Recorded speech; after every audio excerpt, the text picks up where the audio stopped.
Hello दोस्तों, नमस्कार। स्वागत है आपका हमारे यूट्यूब चैनल देवभूमि स्टडी पॉइंट में। आप सभी कैसे हैं मित्रों? मैं उम्मीद करता हूं आप सभी लोग स्वस्थ होंगे, मस्त होंगे तथा आपकी स्टडी काफ़ी ज़्यादा अच्छी चल रही होगी दोस्तों। साथियों, मैं आज आपके साथ डिस्कस करने वाला हूं यूके ट्रिपल एससी परीक्षाओं के लिए हमारे प्रैक्टिस सेट का भाग 5। साथियों, मैं इससे पहले आपको प्रैक्टिस सेट के ऊपर 4 वीडियोस दे चुका हूं। अगर आपने उन वीडियोस को नहीं देखा है तो मैं डिस्क्रिप्शन बॉक्स में दोस्तों इनका लिंक शेयर कर दूंगा। आप लोग वहां जाकर के उन वीडियोस को चेक कर सकते हैं। जैसा कि आप सभी जानते होंगे दोस्तों कि अंतिम समय में प्रैक्टिस सेट लगाना कितना महत्वपूर्ण होता है। दोस्तों, इससे हमें एक एग्जाम का माहौल मिलता है। हम 3 गलत ऑप्शंस को हटा करके किस प्रकार से एक सही ऑप्शन चुनते हैं, हमें इसकी तैयारी करने का मौका मिल जाता है। तो साथ ही साथ में हमारी तैयारी कितनी हो रखी है, किस जगह पर हमको अभी भी दिक्कत है, इस चीज़ के बारे में हमें प्रैक्टिस सेट के माध्यम से पता चल जाता है।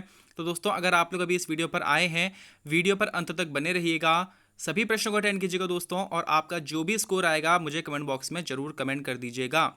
बाकी दोस्तों, आपको अगर ये वीडियो और कंटेंट इन्फॉर्मेटिव लगता है तो वीडियो को लाइक करके चैनल को जरूर सब्सक्राइब कर लीजिएगा। आगे भी दोस्तों आपको इस पे वीडियो एग्जाम से पहले पहले आपको इसमें और भी प्रैक्टिस सेट देखने के लिए मिलेंगे, तो आप चैनल के साथ बने रहिएगा। आपका ज़्यादा समय ना खराब करते हुए दोस्तों वीडियो को प्रारंभ करते हैं। पहला प्रश्न है हमारा, हिंदी में कंप्यूटर को क्या कहा जाता है? अब देखिए दोस्तों, मैं इसमें किसी प्रकार के कोई ऑप्शन नहीं बोलने वाला हूँ। इसमें मैं सिर्फ प्रश्न पढ़ूंगा, आप लोगों ने अपना आंसर लगा लेना है दोस्तों। उसके बाद आप लोग वीडियो को प्ले करके अपने आंसर को जान सकते हैं। तो दोस्तों, हिंदी में कंप्यूटर को क्या कहा जाता है? इसका बिल्कुल करेक्ट आंसर हो जाएगा ऑप्शन सी। दोस्तों, हिंदी में कंप्यूटर को संगणक कहा जाता है। अगला प्रश्न हमारा, किसी कार्यालय में लंबित किसी मामले में किसी प्रकार की कार्यवाही हेतु स्मरण दिलाने के लिए किस पत्र का प्रयोग होता है? तो दोस्तों, आप लोगों ने बताना है कि किसी कार्यालय में कोई मामला अगर पड़ा हुआ है और वो कार्यालय जो है उस मामले को थोड़ा सा देख नहीं रहा है, तो दूसरा कार्यालय उसको याद दिलाने के लिए कौन सा एक पत्र का प्रयोग करता है? तो दोस्तों, इसका बिल्कुल करेक्ट आंसर हो जाएगा ऑप्शन ए। दोस्तों, अनुस्मारक पत्र ऐसे पत्रों को कहा जाता है।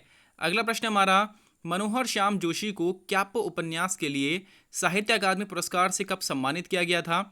तो दोस्तों, आप सभी जानते होंगे क्याप और कसप, ये 2 रचनाएं काफ़ी ज़्यादा हमारे एग्जाम में पूछी जाती है मनोहर श्याम जोशी जी की। जिसमें दोस्तों आप लोगों ने बताना है कि क्याप उपन्यास के लिए मनोहर श्याम जोशी जी को साहित्य अकादमी पुरस्कार से किस वर्ष सम्मानित किया गया था? तो दोस्तों, इसका बिल्कुल करेक्ट आंसर हो जाएगा ऑप्शन बी। दोस्तों, वर्ष 2005 में मनोहर श्याम जोशी जी को क्याप उपन्यास के लिए साहित्य अकादमी पुरस्कार से सम्मानित किया गया था। अगला प्रश्न हमारा, शेखर जोशी की गलता लोहा कहानी का मुख्य पात्र कौन है? तो दोस्तों, आप सभी जानते होंगे शेखर जोशी जी का अक्टूबर 2022 में निधन हो गया था, और अभी ये हाईलाइटेड है। इनसे रिलेटेड दोस्तों जितने भी प्रश्न हैं आप लोगों ने देख करके जाने हैं, और अभी आपने बताना दोस्तों कि शेखर जोशी जी की एक रचना है गलता लोहा, इस कहानी के मुख्य पात्र कौन है? तो दोस्तों, इसका बिल्कुल करेक्ट आंसर हो जाएगा ऑप्शन डी। दोस्तों, शेखर जोशी जी की गलता लोहा कहानी का मुख्य पात्र मोहन है। आप लोगों ने इसे भी ध्यान में रखना है। अगला प्रश्न हमारा, भोजपुरी बोली की उत्पत्ति किससे हुई है?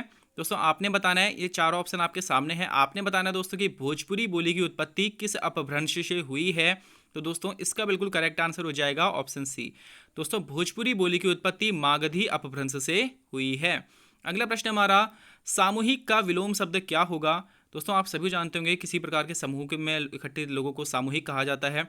तो दोस्तों, सामूहिक का विलोम आप लोगों ने बताना है, और इसका बिल्कुल करेक्ट आंसर हो जाएगा ऑप्शन सी। दोस्तों, सामूहिक का विलोम शब्द व्यक्तिगत होगा। अगला प्रश्न हमारा, अर्थ के आधार पर संज्ञा के कितने भेद होते हैं?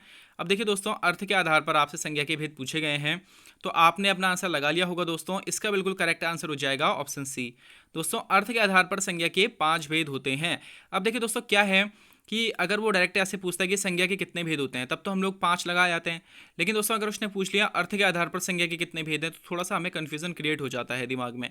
ठीक है, तो आपने ध्यान में रखना है कि अर्थ के आधार पर भी संज्ञा के 5 ही भेद होते हैं। अगला प्रश्न हमारा, इनमें से कौन सा युग्म अघोष ध्वनि है? अब देखिए दोस्तों, इसमें 2-2 वर्णों के युग्म बने हुए हैं। आपने बताना है कि कौन सा एक युग्म अघोष ध्वनि है। तो दोस्तों, इसका बिल्कुल करेक्ट आंसर हो जाएगा ऑप्शन डी। दोस्तों, प और फ इसमें हमारे अघोष ध्वनि है।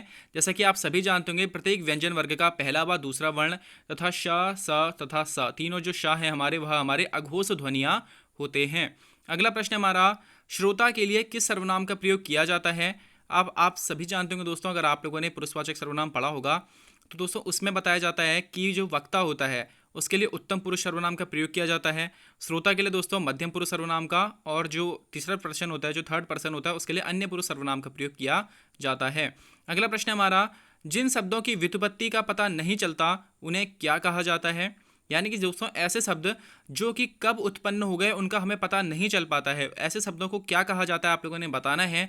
दोस्तों इसका बिल्कुल करेक्ट आंसर हो जाएगा ऑप्शन डी। दोस्तों देशज शब्द हमारे ऐसे शब्द होते हैं जिन शब्दों की व्युत्पत्ति का हमें पता नहीं चलता है। अगला प्रश्न दोस्तों हमारा, उठाना क्रिया का अकर्मक रूप कौन सा है। यहाँ पर दोस्तों 4 शब्द आप लोगों को दिए गए हैं, आपने बताना है दोस्तों उठाना जो एक क्रिया है इसका अकर्मक रूप इन चारों में से कौन सा एक होगा। तो दोस्तों इसका बिल्कुल करेक्ट आंसर हो जाएगा ऑप्शन ए। दोस्तों उठना क्या है, इसमें एक उठाना क्रिया का अकर्मक रूप है। अगला प्रश्न हमारा, शुद्ध वर्तनी वाले शब्द का चयन कीजिए। अब देखिए दोस्तों इसमें जो 3 शब्द हैं वह अशुद्ध लिखे गए हैं और एक शब्द हमारा शुद्ध तरीके से लिखा गया है। आपने बताना है दोस्तों कि शुद्ध वर्तनी वाला शब्द इनमें से कौन सा है।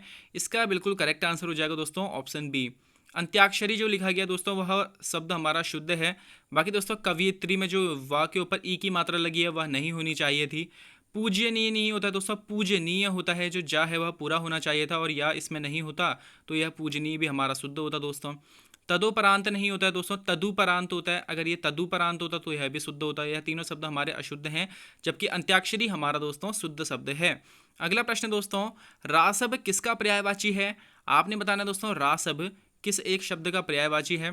दोस्तों इसका बिल्कुल करेक्ट आंसर हो जाएगा ऑप्शन बी। दोस्तों रासब गधा शब्द का पर्यायवाची है। अगला प्रश्न हमारा, उसने खा लिया होगा अर्थ की दृष्टि से किस प्रकार का वाक्य है। अब देखिए दोस्तों 4 वाक्य आपको यहाँ पे दिए गए हैं। अर्थ की दृष्टि से दोस्तों आप सभी जानते होंगे कि अर्थ की दृष्टि से वाक्य के 8 भेद होते हैं। इन 8 भेदों में से दोस्तों 4 भेद हमको यहाँ पर दिए गए हैं। आपने बताना है कि उसने खा लिया होगा जो वाक्य है इसमें कौन सा एक वाक्य है अर्थ की दृष्टि वाला। तो दोस्तों इसमें इसका बिल्कुल करेक्ट आंसर हो जाएगा ऑप्शन डी। अब आपको देखना है दोस्तों कि उसने खा लिया होगा। अब इसमें आपको देख के ही पता चल रहा है कि संदेह है, अभी उसको पता नहीं है कि उसने खाया होगा या नहीं खाया होगा। तो दोस्तों ये बिल्कुल बहुत सरल से होते हैं अर्थ के वाले जो वाक्य हैं हमारे, इसका बिल्कुल करेक्ट आंसर हो जाएगा ऑप्शन डी। अगला प्रश्न दोस्तों हमारा, संज्ञा की द्विरुक्ति हो तो उनके बीच कौन सा चिन्ह रहता है। अब देखिए दोस्तों आप सभी जानते होंगे किसी भी चीज़ के नाम को हम लोग संज्ञा कहते हैं और उस संज्ञा की अगर कहीं पर रिपीट अगर वो हो रहा होता है तो उसके बीच में कौन सा हम लोग चिन्ह लगाते हैं।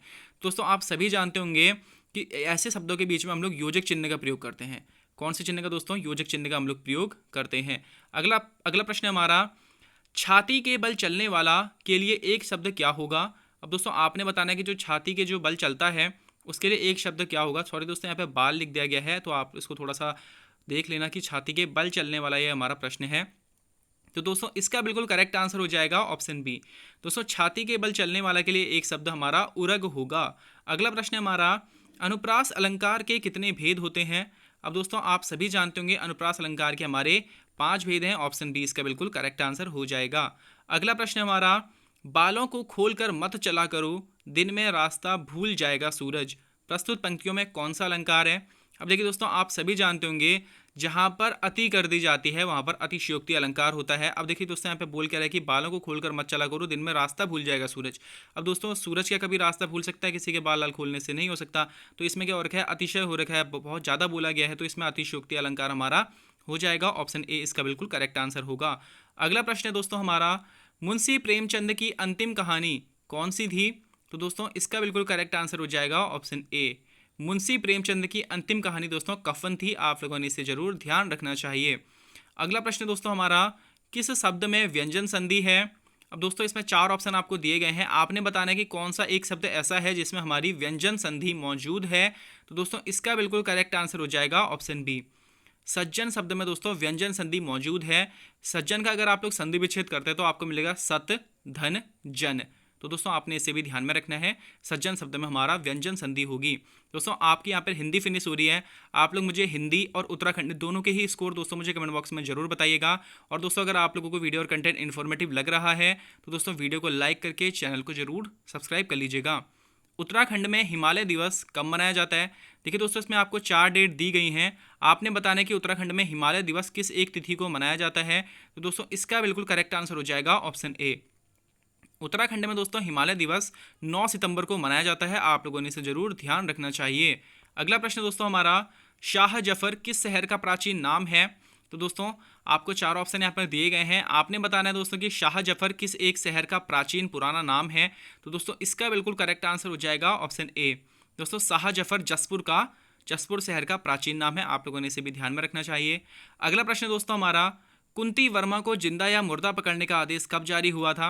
अब देखिए दोस्तों, ये प्रश्न पूछा जाता है कि उत्तराखंड की किस महिला को जिंदा या मुर्दा पकड़ने का आदेश जारी किया गया था। तब तो आपने दोस्तों ध्यान रखना है कुंती वर्मा जी को, लेकिन दोस्तों कब यह आदेश जारी किया गया था, तो दोस्तों इसका बिल्कुल करेक्ट आंसर हो जाएगा ऑप्शन बी, वर्ष 1932 में दोस्तों कुंती वर्मा को जिंदा या मुर्दा पकड़ने का आदेश जारी किया गया था। अगला प्रश्न दोस्तों हमारा, नेपाल से उत्तराखंड के कितने जिलों की सीमा लगती है। अब देखिए दोस्तों, आप लोगों ने अगर मैप रीडिंग करी होगी ना उत्तराखंड की, तो आप लोग इस प्रश्न को आराम से कर जाओगे। इसका बिल्कुल करेक्ट आंसर हो जाएगा ऑप्शन बी। दोस्तों नेपाल से उत्तराखंड के 3 जिलों की सीमा लगती है। ये 3 जिले कौन कौन से हैं, तो दोस्तों यह 3 जिले हैं हमारे पिथौरागढ़, चंपावत और उधम सिंह नगर। अगला प्रश्न दोस्तों हमारा, बुग्यालों की मदर टेरेसा किसे कहा जाता है। अब देखिए दोस्तों, बुग्यालों की मदर टेरेसा यानी जिन्होंने बुग्यालों की थोड़ी सी देखरेख करी होगी, ऐसी महिला को ही बुग्यालों की मदर टेरेसा कहा जाता होगा। तो दोस्तों इसका बिल्कुल करेक्ट आंसर हो जाएगा ऑप्शन बी, रूपा देवी जी को दोस्तों बुग्यालों की मदर टेरेसा कहा जाता है। अगला प्रश्न दोस्तों हमारा, कुमाऊं में किस राजा को अनपढ़ राजा कहते थे। दोस्तों आपने बताना है, चारों चंद राजाओं के नाम यहाँ पे आपको दिए गए हैं। आपने बताना दोस्तों कि कुमाऊं में किस एक राजा को अनपढ़ राजा कहते थे। इसका बिल्कुल करेक्ट आंसर हो जाएगा ऑप्शन डी। दोस्तों कुमाऊं में कल्याण चंद पंचम जो था, उसको दोस्तों कुमाऊं का अनपढ़ राजा कहते थे। आप लोगों ने इसे भी ध्यान में रखना है। अगला प्रश्न दोस्तों हमारा, कुमाऊं परिषद का कांग्रेस में विलय कब हुआ था। अब देखिए दोस्तों, चारों ऑप्शन यहाँ पे आपको दिए गए हैं। आप सभी इस बात से अवगत होंगे कि वर्ष 1916 में दोस्तों कुमाऊं परिषद का गठन किया गया था और वर्ष 1926 में दोस्तों कुमाऊं परिषद का कांग्रेस में विलय कर दिया गया था। ऑप्शन ए इसका बिल्कुल करेक्ट आंसर हो जाएगा। अगला प्रश्न दोस्तों हमारा, किस झील की आकृति अश्वखुर के समान है, यानी घोड़े के जो दोस्तों पैर के यहाँ पे वाला हिस्सा होता है उसको खुर कहा जाता है, दोस्तों उसके समान है। तो दोस्तों इसमें आप लोगों को देखते ही आंसर भी मिल गया होगा। बहुत ही सरल सा इसके प्रश्न है, आप लोगों ने इसका आंसर लगा लिया होगा। दोस्तों इसका बिल्कुल करेक्ट आंसर हो जाएगा ऑप्शन बी। दोस्तों खुरपा ताल जो झील है उसकी आकृति दोस्तों अश्वखुर के समान है। अगला प्रश्न दोस्तों हमारा, चंद राजवंश की कुल देवी का नाम क्या था। चारों देवियों के नाम दोस्तों यहाँ पे आपको दिए गए हैं। आपने बताना है दोस्तों कि चंद राजवंश की कुल देवी का नाम क्या था। तो दोस्तों इसका बिल्कुल करेक्ट आंसर हो जाएगा ऑप्शन सी, बाला सुंदरी देवी दोस्तों चंद राजवंश की कुल देवी थी। आप लोगों ने इसे जरूर ध्यान रखना चाहिए। कितनी ही बार ये प्रश्न हमारी परीक्षाओं में हमें देखने के लिए मिला है दोस्तों। अगला प्रश्न है, उत्तराखंड ओपन यूनिवर्सिटी की स्थापना कब हुई थी, यानी उत्तराखंड मुक्त विश्वविद्यालय की स्थापना कब हुई थी। दोस्तों आप लोगों ने बताना है। इसका बिल्कुल करेक्ट आंसर हो जाएगा ऑप्शन सी। दोस्तों उत्तराखंड ओपन यूनिवर्सिटी की स्थापना वर्ष 2005 में हल्द्वानी में करी गई थी। अगला प्रश्न दोस्तों, उत्तराखंड की अर्थव्यवस्था को क्या कहा जाता है। दोस्तों 4 नाम यहाँ पे हमारी अर्थव्यवस्था के दिए गए हैं। आपने बताना है दोस्तों कि उत्तराखंड की अर्थव्यवस्था को क्या कहा जाता है। दोस्तों इसका बिल्कुल करेक्ट आंसर हो जाएगा ऑप्शन बी। दोस्तों उत्तराखंड की अर्थव्यवस्था को मनी ऑर्डर अर्थव्यवस्था कहा जाता है। अगला प्रश्न दोस्तों, गोरखों के समय पुत्रहीन व्यक्ति से लिया जाने वाला कर कौन सा था।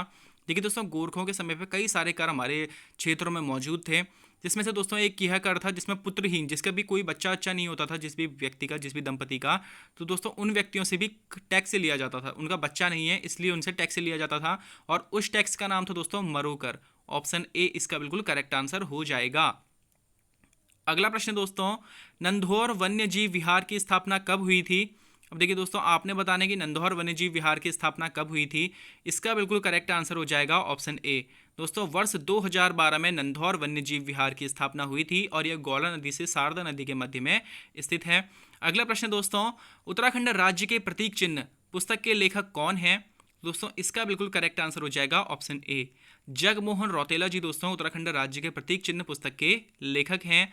अगला प्रश्न दोस्तों, रानी बाग किस नदी के तट पर स्थित है। अब देखिए दोस्तों, रानी बाग जो पड़ता है हल्द्वानी वाले क्षेत्र में पड़ता है, और हल्द्वानी तट किस शहर के तट, किस नदी के तट पर स्थित है दोस्तों। तो दोस्तों हल्द्वानी शहर गौला नदी के तट पर स्थित है, और रानी बाग भी जो है दोस्तों वहाँ गौला नदी के तट पर ही स्थित है। अगला प्रश्न दोस्तों, शहीद श्रीदेव सुमन का जन्म किस वर्ष हुआ था। तो दोस्तों शहीद श्रीदेव सुमन जी का जन्म किस वर्ष हुआ था, आप लोगों ने बताना है। इसका बिल्कुल करेक्ट आंसर हो जाएगा ऑप्शन बी। दोस्तों ऑप्शन बी इसका बिल्कुल करेक्ट आंसर हो जाएगा। शहीद श्रीदेव सुमन जी का जन्म दोस्तों वर्ष 1916 में हुआ था, और मात्र 14 वर्ष की अवस्था में दोस्तों वर्ष 1930 में पहली बार जेल गए थे, और वर्ष 1944 में 84 दिन के आमरण अनशन के बाद दोस्तों इनकी मृत्यु हो गई थी। आपने इतने तथ्य श्रीदेव सुमन से भी ध्यान में रखने हैं। अगला प्रश्न दोस्तों, राज्य के किस कवि की तुलना जॉन कीट्स के साथ की जाती है। तो दोस्तों आपने बताना है कि किस एक कवि की तुलना जॉन कीट्स के साथ की जाती है हमारे उत्तराखंड में। तो दोस्तों इसका बिल्कुल करेक्ट आंसर हो जाएगा ऑप्शन बी। दोस्तों चंद्र कुंवर बर्तवाल जो कि दोस्तों हमारे रुद्रप्रयाग जिले से बिलोंग करते हैं, और दोस्तों इनकी तुलना जॉन कीट्स के साथ की जाती है। आपने ध्यान में रखना है, काफल पाको इनकी एक प्रमुख रचना है।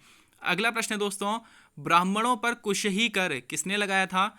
दोस्तों आपने बताना है कि चारों जो ये राजवंश थे यहाँ पर, इनमें से किसने ब्राह्मणों पर कुशहीक नामक कर लगाया था। तो दोस्तों इसका बिल्कुल करेक्ट आंसर हो जाएगा ऑप्शन सी। गोरखा शासन के द्वारा दोस्तों ब्राह्मणों पर कुशही कर लगाया गया था। अगला प्रश्न दोस्तों, उत्तराखंड में काली नदी की लंबाई कितनी है। अब देखिए दोस्तों, आप सभी जानते होंगे उत्तराखंड की सबसे लंबी नदी हमारी काली नदी है, और आपने बताना है दोस्तों उत्तराखंड में काली नदी की लंबाई कितनी है। तो दोस्तों इसका बिल्कुल करेक्ट आंसर हो जाएगा ऑप्शन बी। दोस्तों 252 किलोमीटर उत्तराखंड में काली नदी की लंबाई है, और यह हमारे उत्तराखंड की सबसे लंबी नदी है। अगला प्रश्न दोस्तों हमारा, अल्मोड़ा कांग्रेस की रीढ़ किसे कहा जाता था। दोस्तों चारों नाम यहाँ पे आपको दिए गए हैं। आपने बताना है दोस्तों कि अल्मोड़ा कांग्रेस की रीढ़ किस एक व्यक्ति को कहा जाता था। तो दोस्तों इसका बिल्कुल करेक्ट आंसर हो जाएगा ऑप्शन सी। दोस्तों हरगोविंद पंत जी को अल्मोड़ा कांग्रेस की रीढ़ कहा जाता था। अगला प्रश्न हमारा, भक्त दर्शन का वास्तविक नाम क्या था। अब आप सभी जानते होंगे दोस्तों भक्त दर्शन एक प्रमुख राइटर थे हमारे, उनका एक वास्तविक नाम क्या था आप लोगों ने बताना है। तो दोस्तों इसका बिल्कुल राइट आंसर हो जाएगा ऑप्शन ए, राजदर्शन दोस्तों इनका वास्तविक नाम था। आप लोगों ने इसे भी ध्यान में रखना चाहिए। अगला प्रश्न है, कुमाऊं का प्रथम कमिश्नर कौन था। अब देखिए दोस्तों, अगर आप लोगों ने भली भांति इतिहास पढ़ा होगा ना, तो आप इन प्रश्नों को चुटकियों में कर जाओगे। तो दोस्तों इसका बिल्कुल करेक्ट आंसर हो जाएगा ऑप्शन सी। दोस्तों ई गार्डनर जो था वह कुमाऊं का प्रथम कमिश्नर था। आप लोगों ने इसे ध्यान में रखना चाहिए। अगला प्रश्न दोस्तों, भनरिया किस देवता का एक अन्य नाम है। अब देखिए दोस्तों, चारों देवताओं के नाम यहाँ पर आपको दिए गए हैं। आपने बताना है कि भनरिया नाम किस एक देवता का नाम है। तो दोस्तों इसका बिल्कुल करेक्ट आंसर हो जाएगा ऑप्शन बी। दोस्तों गोलू देवता का एक अन्य नाम भनरिया भी है, गोल्ला भी है, गुल्लू भी है। दोस्तों यहाँ आपने सभी नाम ध्यान में रखने हैं गोलू देवता के भी। अगला प्रश्न है दोस्तों, कुमाऊं का खजुराहो किसे कहा जाता है। तो दोस्तों इसका बिल्कुल करेक्ट आंसर हो जाएगा ऑप्शन बी। अल्मोड़ा स्थित द्वाराहाट को दोस्तों कुमाऊं का खजुराहो कहा जाता है। आप लोगों ने ध्यान में रखना है, काफी महत्वपूर्ण ये प्रश्न है दोस्तों। अगला प्रश्न दोस्तों, टिहरी परियोजना के सहयोग हेतु रूस से समझौता कब हुआ था। अब दोस्तों आप सभी जानते होंगे रसिया ने मदद करी थी टिहरी परियोजना के सहयोग में, और दोस्तों यह समझौता कब हुआ था इनके बीच में। तो दोस्तों इसका करेक्ट आंसर हो जाएगा ऑप्शन सी। वर्ष 1986 में दोस्तों टिहरी परियोजना के सहयोग हेतु रूस से समझौता हुआ था, और रूस ने हेल्प करी थी टिहरी परियोजना के सहयोग में। अगला प्रश्न दोस्तों, दक्षिण गढ़वाल का गढ़ केसरी किसे कहा जाता है। अब दोस्तों ये काफ़ी महत्वपूर्ण प्रश्न है। अब हम लोग गढ़ केसरी सुनते हैं तो हमारे दिमाग में सीधे अनुसुईया प्रसाद बहुगुणा जी आ जाते हैं, लेकिन दोस्तों आपने ध्यान में रखना है कि दक्षिण गढ़वाल का गढ़ केसरी केसर सिंह रावत जी को कहा जाता है। और अगर पूछा जाए उत्तराखंड का गढ़ केसरी किसे कहा जाता है, या फिर गढ़वाल का गढ़ केसरी किसे कहा जाता है, तो दोस्तों तब आपने ध्यान रखना है अनुसुईया प्रसाद बहुगुणा।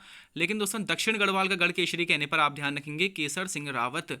अगला प्रश्न दोस्तों, उत्तराखंड ने जीएसटी बिल पारित करने वाला देश का कौन सा राज्य बना था। दोस्तों आप सभी जानते होंगे जीएसटी बिल 2017 में सबसे पहले असम राज्य ने जारी किया था दोस्तों, और हमारा उत्तराखंड इसमें 5वां राज्य बना था। आप लोगों ने इस प्रश्न को भी ध्यान में रखना है। अगला प्रश्न दोस्तों, चंद शासकों के समय घराटों पर लगने वाला कर कौन सा था। अब दोस्तों ये जिसने भी तैयारी कर रखी है उनका ये सबसे फेवरेट प्रश्न है। हर जगह आपको ये देखने के लिए प्रश्न मिल जाएगा दोस्तों, कितनी ही बार हमारे एग्जाम में रिपीट हुआ है ये प्रश्न। तो दोस्तों चंद शासकों के समय घराटों पर लगने वाला कर हमारा भाग कर था। ऑप्शन बी इसका बिल्कुल करेक्ट आंसर हो जाएगा। अगला प्रश्न दोस्तों, गढ़वाल की प्रथम महिला लेखिका कौन है। तो दोस्तों गढ़वाल की प्रथम महिला लेखिका, आपने चारों नाम में से देख के आपने बताना है दोस्तों कि गढ़वाल की प्रथम महिला लेखिका कौन है। तो इसका बिल्कुल करेक्ट आंसर हो जाएगा ऑप्शन ए। दोस्तों गढ़वाल की प्रथम महिला लेखिका विद्यावती डोभाल जी हैं। आपने इनको जरूर ध्यान रखना चाहिए। अगला प्रश्न दोस्तों, और आज का अंतिम प्रश्न है हमारे उत्तराखंड का भी, 2011 जनगणना के अनुसार उत्तराखंड की साक्षरता दर कितनी है। तो दोस्तों इसका बिल्कुल करेक्ट आंसर हो जाएगा ऑप्शन ए। 2011 जनगणना के अनुसार दोस्तों उत्तराखंड की साक्षरता दर 78.82% है। आप सभी भाई बंधु इस बात से अवगत होंगे। दोस्तों आप लोगों को ये वीडियो कैसा लगा आप लोग मुझे कमेंट बॉक्स में जरूर बताइएगा, और आप लोगों को दोस्तों आपके आने वाले एग्जाम में ऐसी प्रकार की वीडियो प्रैक्टिस सेट की जो वीडियोस हैं आपको आगे आपके एग्जाम में हेल्प जरूर पहुंचाएंगी। तो दोस्तों आप सभी लोग इन सभी प्रश्नों को अटेंड कीजिएगा हमेशा। और बाकी दोस्तों अगर आप लोगों की कोई राय है, कोई सजेशन है मेरे लिए, तो आप लोग मुझे कमेंट बॉक्स में बता सकते हैं। और दोस्तों आप लोग अपना स्कोर भी मुझे ज़रूर कमेंट बॉक्स में बता दीजिएगा, कमेंट कर दीजिएगा। और दोस्तों अगर आप लोगों को कोई वीडियो और कंटेंट इन्फॉर्मेटिव लगता है तो वीडियो को लाइक करके चैनल को जरूर सब्सक्राइब कर लीजिएगा। आपको दोस्तों आपके आने वाले एग्जाम्स के लिए हार्दिक बधाई, शुभकामनाएं देते हुए मैं अपनी वाणी को विराम देता हूं दोस्तों। धन्यवाद।